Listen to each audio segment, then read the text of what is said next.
Welcome to Smart English Grammar class. Today we will learn the use of is, am, and are. We use am only with I examples. I am a student. I am happy. We use is with he, she, and it.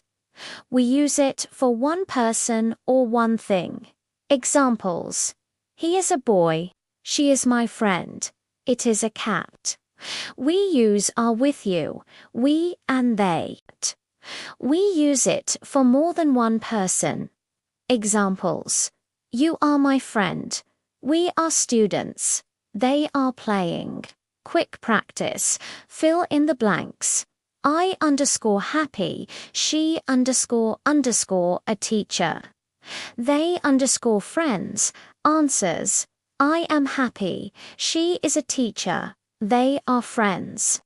Now you know how to use is, am, and are. Like, share, and subscribe my channel for more English grammar lessons. See you in the next video.